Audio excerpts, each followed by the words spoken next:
di video kali ini akan membahas tentang menerapkan K3LH dalam lingkungan kerja. Seperti apa? Simak penjelasannya berikut ini.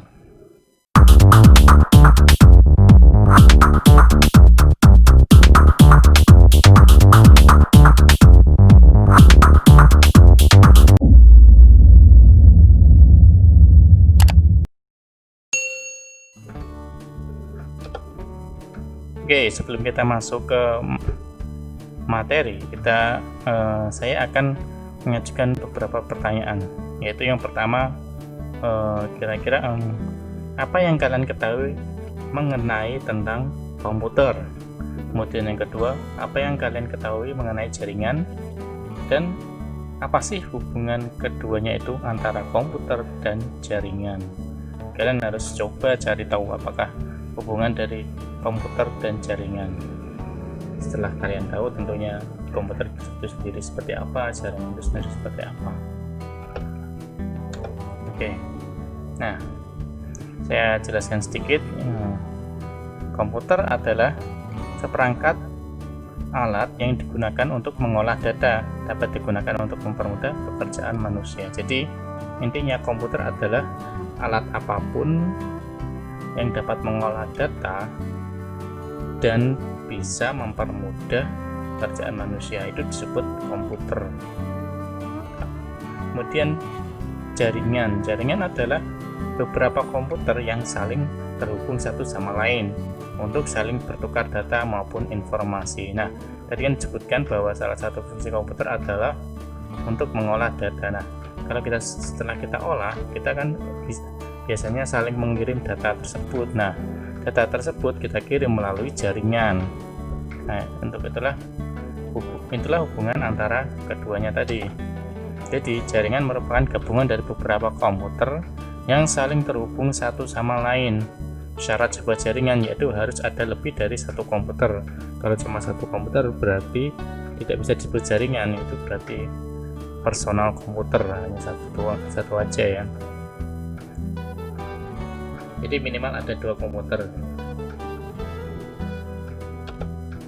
Nah, ini masuk ke materi. Tadi hanya sekilas intro aja tentang wawasan dan tentang komputer dan jaringan yang tersebut. Nah, sekarang materi kita adalah menerapkan kesehatan, keselamatan, keamanan kerja, dan lingkungan hidup, atau bisa disingkat K3LH. Ingat ya, kesingkatan dari K3LH adalah kesehatan, keselamatan, keamanan kerja, dan lingkungan hidup.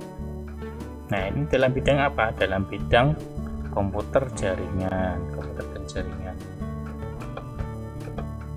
Ya, tujuan kita belajar hal ini untuk apa sih? Yang pertama, dapat memahami prinsip dari K3LH. Kemudian dapat memahami prosedur dari K3LH dan dapat mengimplementasikan prinsip K3LH dalam lingkungan kerja, yaitu kalau di sini bidang IT atau komputer. Terus apa sih K3LH itu? Nah, dari pengertiannya yaitu K3LH adalah merupakan program mengenai aturan atau standar dari kesehatan, keselamatan, dan keamanan kerja dalam lingkungan kerja. Jadi ini untuk keamanan kalian sendiri ya. Contoh, K3LH dalam lingkungan kerja pabrik, industri, komputer, dan masih banyak lagi bidang kerja lainnya. Intinya apapun yang intinya adalah peraturan atau standar untuk keselamatan dan kesehatan serta keamanan kerja dari lingkungan kerja tersebut.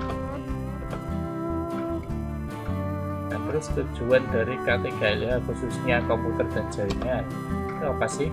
Yang pertama yaitu menjaga kesehatan seseorang saat dan sesudah melakukan kerja. Yaitu satu, untuk menjaga ya, baik itu sudah dan sebelum. Dan kedua yaitu untuk memberikan keamanan pada seseorang ketika berada pada lingkungan kerja. Yang ketiga, melindungi seseorang atas hak keselamatannya dalam melakukan pekerjaan, terus menjamin keselamatan pekerjaan atau pengguna lain yang berada di lingkungan kerja yang sama. Itu tadi adalah tujuan dari K3ILH. Ya cukup jelas ya, intinya ya hampir sama sih, menjamin keselamatan, melindungi seseorang atas keselamatannya, kemudian memberikan keamanan, menjaga kesehatan. Intinya adalah itu tadi. Kemudian prinsip-prinsipnya seperti apa sih penggunaan prinsip-prinsip K3ILH dalam penggunaan komputer. Yang pertama itu posisi duduk yang benar. Nah ini harus kalian perhatikan ini. Ketika ketika kita bekerja, pasti kita berada di tempat tersebut dalam waktu yang lama. Jadi kita harus bisa memposisikan atau membuat lingkungan kerja ini menjadi senyaman mungkin. Nah ini kira-kira gambarannya seperti apa sih? Itu seperti ini. Yang pertama itu bagian atas layar monitor setinggi mata atau di bawah sedikit. Nanti ini kalian perhatikan posisinya. Kemudian yang kedua, jaga kepala agar tetap melihat lurus ke depan. Nah ini juga penting, kemudian pundak juga diluruskan, kemudian atur sandaran kursi, kemudian jaga agar paha dan Anda disokong dengan rata oleh kursi, kira-kira sejajar dengan lantai.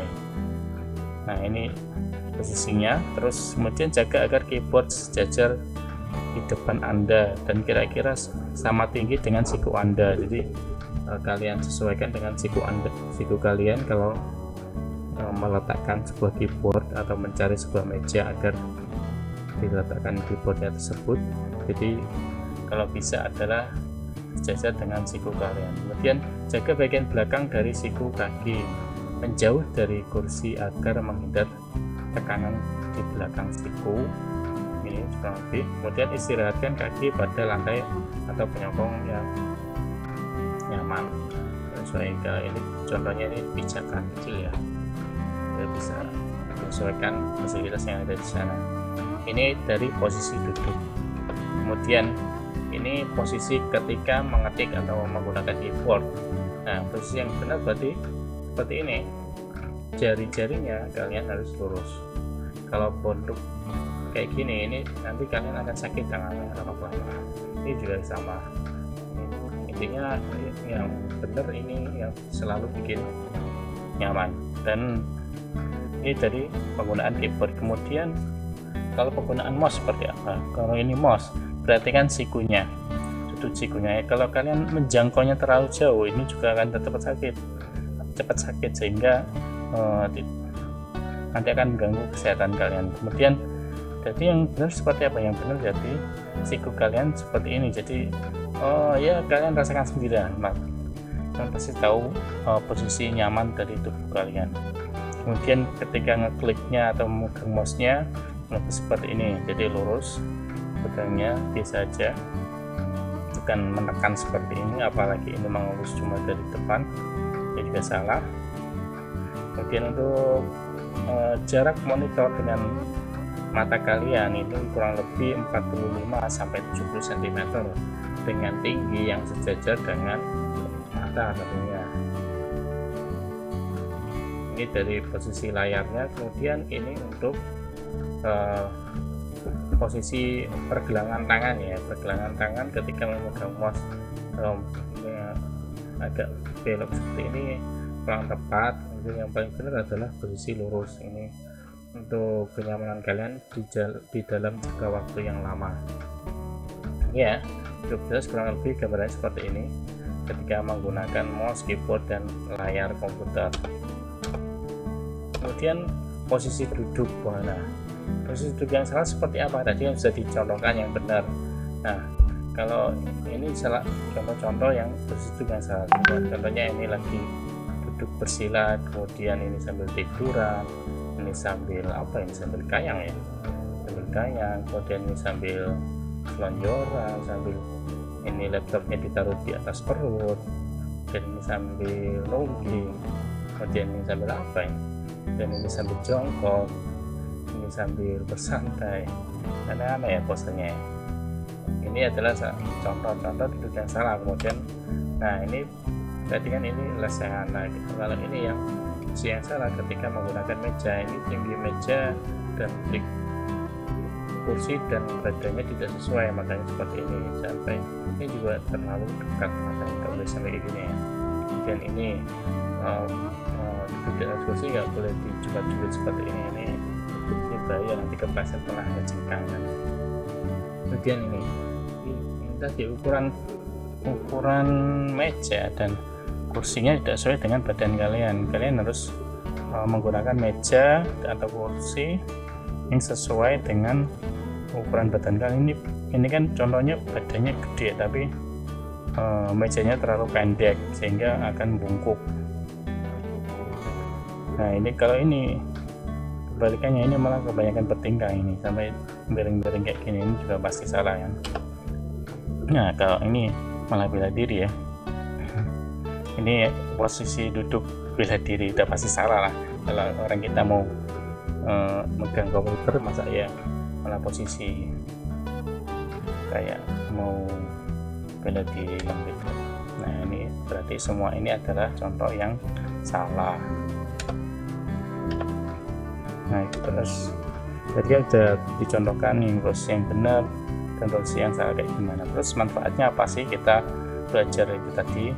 Yang pertama yaitu melindungi tenaga kerja atas keselamatannya dalam melakukan pekerjaan untuk kesejahteraan hidup dan meningkatkan produksi dan produktivitas nasional. Kemudian yang kedua, menjamin keselamatan setiap orang lain yang berada di tempat kerja tersebut. Kemudian yang ketiga, memelihara sumber produksi agar dapat digunakan secara aman dan efisien. Kemudian menjaga agar tubuh tetap sehat, tentunya pada ini dari semua itu adalah untuk kesehatan tentunya. Oke, kurang lebih seperti itu mengenai K3LH. Apabila ada kesalahan kalian mohon maaf. Terus apabila ada pertanyaan kalian tanyakan aja langsung di komentar. Kurang lebihnya terima kasih. Wassalamualaikum warahmatullahi wabarakatuh.